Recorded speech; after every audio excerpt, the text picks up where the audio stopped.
세상에서 제일 큰 아픔이 사별이라고 하고 이혼이라고 하고 생이별 이런 것들인데 전 그걸 다 겪었잖아요. 매 순간이 저에게는 도전이었었어요. 오히려 지금은 엄마 같은 사람이 교육자가 되어야 된다고 이렇게 얘기를 해줘요. 감사하죠.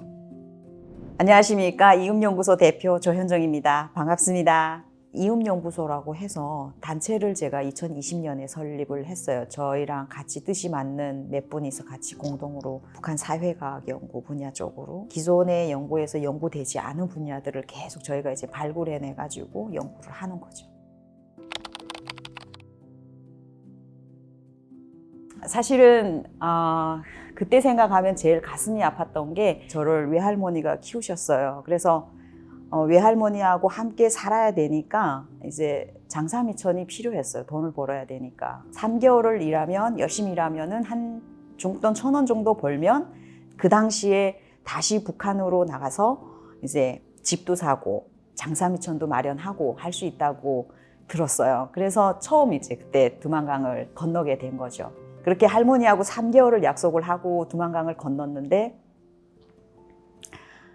약속을 못 지켰어요, 할머니하고. 그래서 제가 다시 북한으로 이제 나갔을 때 당시는 할머니가 이제 굶어서 돌아가시고, 그리고 저는 돈을 벌어서 돌아갔던 게 아니고 북송이 돼서 잡혀서 돌아갔죠. 제일 가슴 아팠던 저의 기억이 97년도에 첫 탈북을 했을 때였던 것 같아요.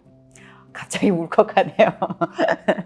제가 태어나서 어머니가 금방 이제 개방성결핵이 걸려가지고 보름 만에 어머니하고 분리가 되고 엄마 병이 이제 호전이 안 되니까 이 아이를 키울 수가 없잖아요. 집에서 이제 결정하기로 그러면은 보육원으로 보내자. 그래서 저는 보육원을 가게 됩니다. 이제 한 달 만에 태어난 지 한 달 만에. 그래서 보육원에서 한 13개월을 살았다고 해요. 그리고 엄마가 조금 호전이 돼가지고 그러면은 이 아이를 좀 찾아오자. 굉장히 영양 상태가 안 좋은 아이를 업고 이제 집에 왔대요. 그래서 그 몫은 다 온전히 외할머니가 다 걸머지게 됐죠. 근데 할머니가 그때 당시 직장 생활을 했어요. 그래서 직장 생활을 하는 와중에 저를 키워야 되고 저희 엄마도 이제 그 병간호도 일주일에 한 번씩 계속 가야 되고 할머니는 저한테 엄마 아버지 역할을 넘어서 구세주였었어요. 이제 할머니가 아니었다면 저는 지금 이 자리에 없었겠죠. 다시 북한으로 돌아갔을 때 할머니가 이 세상에 없다라는 그리고 죄책감하고 그런 것들 때문에 가슴이 미어진다 뭐 이런 정도가 아니었었어요. 그냥 제가 너무 사람으로서 못할 짓 한 것 같고 그래서 비록 할머니가 하늘나라에 먼저 가셨지만 내가 이렇게 열심히 사는 모습을 할머니가 지켜보고 있을 거야. 그래서 더 열심히 살아야 되겠다. 아마 그런 마음을 가지고 지금까지 살고 있는 것 같아요. 제가 6년이라는 시간이 걸렸더라고요. 97년에 처음 탈북을 해가지고 한국에 오기까지 2003년에 이제 한국에 도착을 했으니까 인천공항에 내렸을 때 저희가 조금 좀 특이하게 와가지고 이제 기자들이 좀 많이 인천공항에 나와 있었거든요. 그래서 좀 스포트라이트를 좀 받았어요. 제가 제일 먼저 이제 앞으로 우리 아들하고 손잡고 걸어 나왔었거든요. 아들이 그때 7살이었어요. 그 인천공항에 내릴 때 그 심정은 굉장히 그 5만 가지의 감정들이 다 올라왔던 것 같아요. 슬픔과 기쁨과 다시는 잡혀 나가지 않을 안도감과 뭐 다양한 감정들이 이제 복합적으로 올라왔던 것 같아요. 저는 이미 하나원에 있을 때 장기 목표를 세웠었습니다. 제가 10년 안에 집을 사겠다. 이렇게 약간 좀 승부욕이 있는 것 같아요. 그러니까 뭔가 이렇게 과정이 있고 비전이 있고 뭔가 목표가 있으면 약간 좀 성취하려고 하는 게 있는 것 같아요. 그래서 하나원 수료하자마자 직장에 알아본 거예요. 그래서 그러면은 새벽부터 할 수 있는 일이 뭐냐? 벼룩시장을 뒤졌더니 신문 배달이 있더라고요. 그래서 좋아, 그럼 신문 배달 한번 해보자. 그래서 신문 배달부터 시작을 했어요, 제가. 그러던 찰나에 이제 처음으로 제가 접했던 일이 보험 영업이었어요. 보험. 예. 내가 하겠다고 해서 하는 게 아니라 시험 일단 합격해야지 하더라고요. 그러니까 이제 또 도전 정신이 또 생기는 거지, 이거. 왜냐하면 시험이라는 또 목표가 있었잖아요. 70점 이상이면 합격이라는 이제 그 목표가 있었기 때문에 급여가 많지는 않았지만 한 200만 원에서 300만 원 사이를 왔다 갔다 했지만 유지가 굉장히 좋았었어요. 그래서 저도 보험왕이 목표이긴 했었어요. 그때 당시에는. 근데 이제 이혼을 중간에 이제 하게 되면서 거기에 있지 못하고 다른 곳으로 이제 이사를 가게 됐어요. 저 혼자. 근데 그걸 내려놨어요, 과감하게. 그리고 다시 이번 기회에 다른 일을 해보자라고 마음을 먹고 이제 두 번째로 선택한 직업이 골프장 캐디였죠.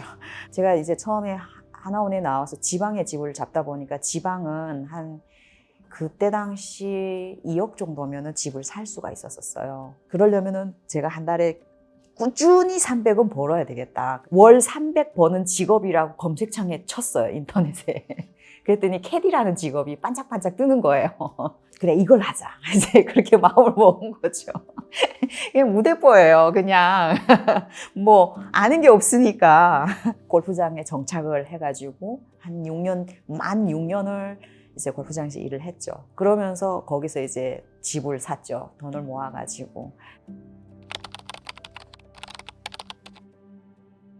그러니까 이게 다 인생은 만날 사람은 그렇게 만나나 봐요. 같이 일하는 이제 동기 중에 이제 대학교 다니는 이제 친구가 있었어요. 일을 하면서 공부할 수 있는 대학이 있다고 하는 거예요. 그러니까 처음에는 시간이 돈이다라고 생각을 했는데 나중에 한 5년을 살다 보니까 정보가 돈이네 라는 생각이 드는 거예요. 그래서 이제 대학교를 방송대를 가게 된 거죠. 하루 종일 골프장에서 일을 하다 집에 오면 얼마나 힘들겠어요. 그러면은 뭐 그냥 거의 녹초가 돼서 집에 오니까 그 생활을 한 또 5년 정도를 반복을 했죠.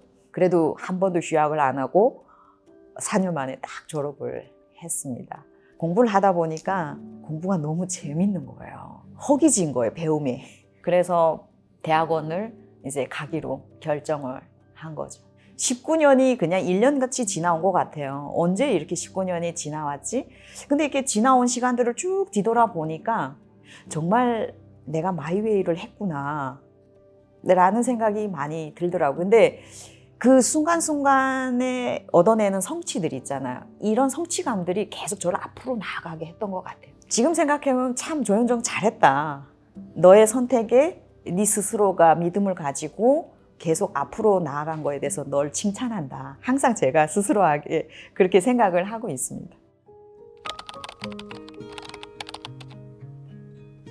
사실은 연구소를 만들어야 되겠다는 생각을 처음부터 했던 건 아니고 연구를 하고 제가 이제 석사 과정에 입학을 했을 때 저희가 이제 조지 소로스 재단에서 그 장학금을 받고 공부를 하게 됐는데 그 장학생들이 다 북한 이탈 주민들이었었어요. 탈북민들이 커뮤니티가 없다 보니까 이 대학원 입학을 하면 공부를 어떻게 해야 될지 막막하잖아요. 그래서 정보도 없고 처음에는 물어보기도 참 어렵고 후배로 들어오는 장학생들도 이런 커뮤니티가 있으면 많이 정보 교류를 하는데 도움이 될 것 같다라고 해가지고 제안을 했어요. 그래서 장학생 그 동아리가 하나 이제 생긴 거죠. 이런 커뮤니티가 하나의 공동체로 발전을 하기 위해서는 우리가 좀 모이는 게 좋지 않겠냐. 앞으로 계속 박사과정 공부를 하면 어차피 우리 학계에 발을 들여놓는 건데 그러면 연구 공동체가 또 필요하지 않겠냐. 그래서 그러면 우리가 이 연구 공동체를 하나 만들자. 포럼도 하고 그리고 연구 프로젝트도 하고 하면서 우리가 계속 배우고 성장하고 아주 건강한 공동체로 우리가 같이 만들어 보자. 그렇게 해서 지금 가고 있는 겁니다. 지금은 하는 일이 연구가 중점이고 하다 보니까 일단은 제 글이 이제 결과물로 나왔을 때 그때는 그냥 단순 보람이 아니라 희열을 느끼죠. 왜냐하면 연구물이 한 편이 나오는 게 사실은 그 연구물에 허점이 많을지라도 일단은 그것이 세상에 한 편씩 게재가 될 때마다 내가 많이 성장하고 있구나. 그런 희열이 느껴져요. 그래서 특강이나 또 이제 학교의 통일교육 같은 것들을 나가게 되면 친구들이 굉장히 초롱초롱한 눈으로 그 강의에 이제 막 이게 집중하고 그리고 질문해주고 이럴 때 그때는 진짜 보람을 느끼고 있는 것 같아요. 그리고 아, 나는 교사가 천직인 것 같아 라는 생각이 그때 들어요.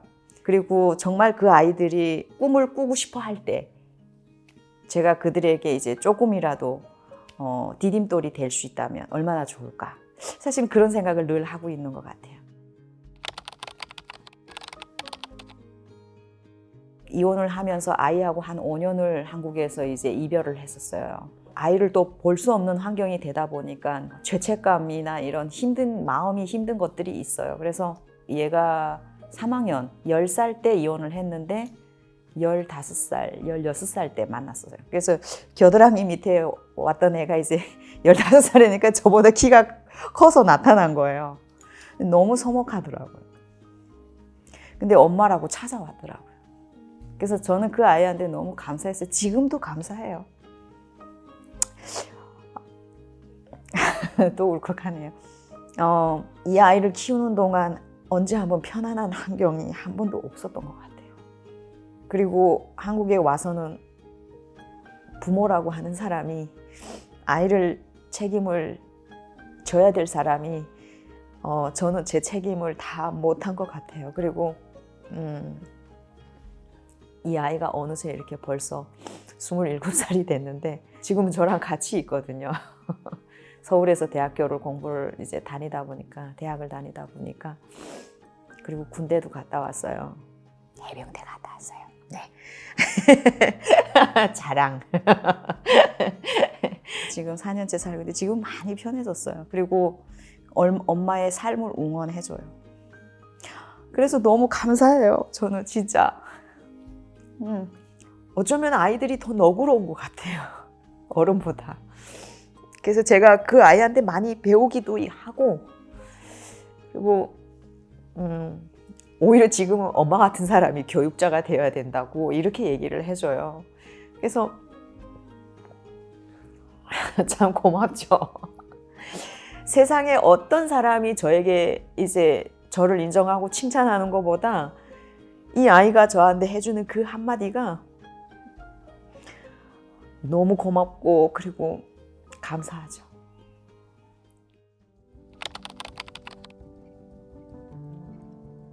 저는 그런 말을 좋아합니다. 삶은 고통과 문제의 연속이다. 우리가 세상에 태어난 순간 앙 하고 울잖아요, 아기들이. 새로운 공간이고 낯선 공간이잖아요. 그래서 아이들이 운대요. 그때부터 고통은 시작되는 거예요. 말을 배우고 뭔가를 우리가 알아가고 사실은 이런 게 배움이라는 게 즐거움이기도 하지만 즐거움의 반대가 저는 고통인 것 같아요. 그래서 고통과 즐거움은 저는 이퀄 개념이라고 생각해요. 우리가 즐겁기 위해서는 항상 고통을 감내해야 된다. 그렇게 생각하면 우리가 조금 고통을 빨리 좀 이겨낼 수 있지 않을까.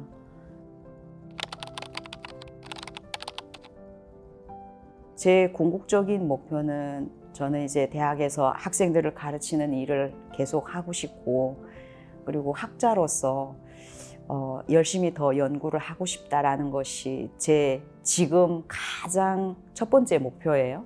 언젠가부터 저에게 이제 그 꿈이 하나 더 생겼어요. 탈북 여성과 탈북 청소년 그리고 다문화 청소년들을 위한 장학재단을 설립하는 거예요. 여성들도 공부하고 싶어 하는 분들이 많잖아요. 근데 결혼한 여성들은 일단은 아이들을 케어해야 되고 가정이라는 울타리가 있기 때문에 사실 공부를 하고 싶어도 쉽게 선택을 못 하거든요.